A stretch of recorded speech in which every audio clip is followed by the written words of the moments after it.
Les 20 et 21 avril prochains, la 13e réunion de l'Assemblée des ministres de la Santé de l'espace CEDEAO. En prélude de cette rencontre, un travail préparatoire entre les points focaux des pays membres se tient actuellement à Conakry en vue d'améliorer les prestations de leurs institutions. Safia Toukandé. C'est la Guinée qui recevra la 13e réunion de l'Assemblée des ministres de la Santé de l'espace CEDEAO. En prélude à cette rencontre, les points focaux des 15 pays membres se sont retrouvés pour faire le point des activités menées au cours de l'année 2011. L'objectif de la rencontre, c'est de passer en revue les recommandations issues de notre réunion à Lomé, c'est-à-dire à la 12e Assemblée des ministres de la Santé qui s'est tenue à Lomé en mai 2011. Il y a des activités menées par les points focaux au sein des pays pour les différents départements de l'Organisation ouest-africaine de la santé. Le suivi des activités au plan national, c'est-à-dire s'il y a eu des ateliers, des séminaires qui ont été réalisés en Guinée. Après la présentation du rapport annuel, chaque point focal devrait remonter l'information à son pays pour la mise à niveau avant la rencontre des ministres, avec pour thème la réforme des systèmes d'information sanitaire, un défi pour la prise de décision éclairée. Cette 13e réunion ordinaire de l'OAS, Organisation ouest-africaine de la santé, permettra de régler des imperfections au sein de l'institution. L'Organisation ouest-africaine de la santé, c'est une institution spécialisée en santé de la CEDEAO et notre vocation se base sur la coordination et l'harmonisation d'ensemble politique en santé.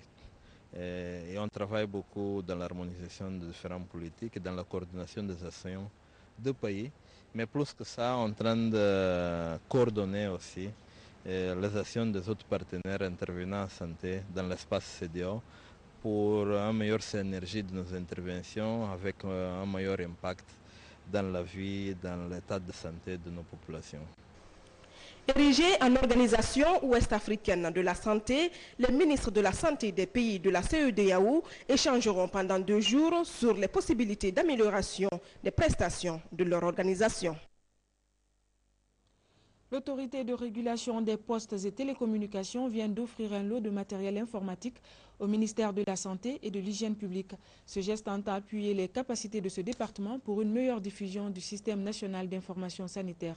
Les précisions de Mamadi Gassama. Cette remise officielle de cet important lot de matériel informatique au ministère de la Santé et de l'Hygiène publique entre dans le cadre de l'initiative présidentielle relative au renforcement du système national d'information sanitaire, notamment le suivi de l'état de santé des patients des établissements de soins de santé. Ces équipements sont offerts par le président de la République, le professeur Alpha Condé, à travers l'autorité de régulation des postes et télécommunications ARPT. Le président de la République nous a demandé de mettre à votre disposition, dans le cadre de la première phase de ce renforcement des capacités, un lot de 100 ordinateurs accompagné de 100 onduleurs. Nous sommes aussi convaincus que d'autres phases viendront pour nous permettre d'avoir un réseau fiable afin que l'ensemble des acteurs du ministère de la Santé publique puissent communiquer dans un réseau intégré, fiable au bénéfice de la santé publique. D'une valeur de 669 800 000 francs guinéens, cet appui logistique contribuera désormais au suivi régulier des indicateurs de la réduction de la mortalité maternelle, infanto-juvénile et néonatale en Guinée. Monsieur le Président de la République, il a pris ses priorités et entre autres c'est la santé, l'éducation et enfin l'agriculture et d'autres secteurs. Et aujourd'hui, il vient vraiment de matérialiser vraiment ses promesses en offrant aujourd'hui 100 ordinateurs au ministère de la Santé et de l'Hygiène publique. Cela va dans le cadre, n'est-ce pas, non seulement de renforcement de capacité, n'est-ce pas, des agents, et en même temps va nous permettre, n'est-ce pas, de remonter les informations sanitaires à temps. Ces outils informatiques et accessoires seront distribués entre les 26 hôpitaux préfectoraux, 7 hôpitaux communaux, 3 hôpitaux nationaux de Conakry et les 8 centres médicaux communaux de la capitale. La société StarTime, fournisseur d'équipements audiovisuels, a également offert des cadeaux symboliques à plusieurs anciens combattants en guise de solidarité. Ce geste est un signe d'encouragement pour les loyaux services rendus à la nation. Yaya Silla. Les pensionnés militaires et anciens combattants guinéens réunis ici à leur siège reçoivent des cadeaux offerts par la maison de communication StarTime. Nous souhaitons que cette marque de générosité, que cette libéralité fasse tache d'huile dans la cité. Nous sommes touchés et nous voudrions que tous, dans un élan de solidarité, que nous donnions vie à ce slogan de son Excellence, Monsieur le Président de la République, le professeur Alpha Condé. Je cite, tous ensemble, construisons la Guinée. Des Chinois vivant en Guinée se rappellent bien du rôle de l'armée dans le maintien de la paix. Ils ont magnifié le devoir accompli par ces anciens soldats.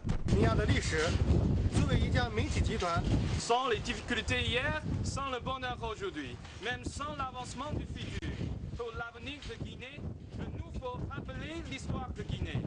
En tant que groupe de médias, StarTime, tenons compte de notre obligation de faire connaître la victoire et la gloire de l'armée guinéenne. Les pensionnés militaires et les anciens combattants ont exprimé leur reconnaissance vis-à-vis de ce geste. Ce peuple chinois, vous voyez, aujourd'hui, s'ils ont pensé à nous en tant qu'anciens combattants, c'est que quelque part, eux-mêmes, ils ont beaucoup lutté pour l'intégrité de leur territoire. Et ils voient les autres combattants aussi sur ce même cadre d'ordre. Ils sont des frères de combat. Et quelque part, toute la lutte qu'ils font pour l'intégrité de leur territoire, ils le ressentent aussi pour la Guinée. L'Angola a rapatrié hier 198 Guinéens vivant dans les conditions irrégulières dans leur pays. Ils ont été accueillis à l'aéroport de Conakry par les ministres des Affaires étrangères et de la Sécurité. Le point avec Aboubakar Sidiki Kamara. Il était 14h25 ce samedi 14 avril lorsque cet appareil SATA Boeing A310 s'est immobilisé sur le tarmac de l'aéroport national de Conakry-Bessia. À son bord, 198 de nos compatriotes déboutés de leur séjour d'Angola. Spectacle désolant de ces jeunes Guinéens qui rentrent au pays sans bagages.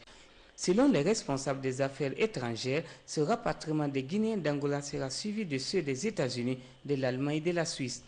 En pareille circonstance, nous devrions être saisis officiellement comme le font tous les autres États, en particulier les Américains, les États européens. L'État guinéen est prévenu, on dit le nombre et on nous autorise même, on nous demande même à les identifier. Parce qu'il se pourrait que tous ne soient pas réellement des Guinéens.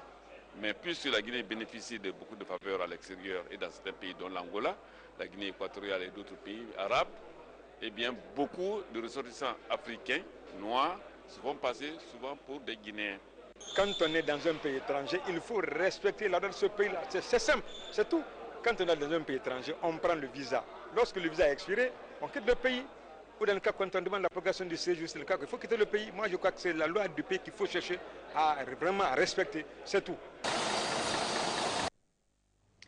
Voilà, c'est tout pour les infos. Merci de l'avoir suivi. Prochain rendez-vous avec l'information, c'est à 20h30.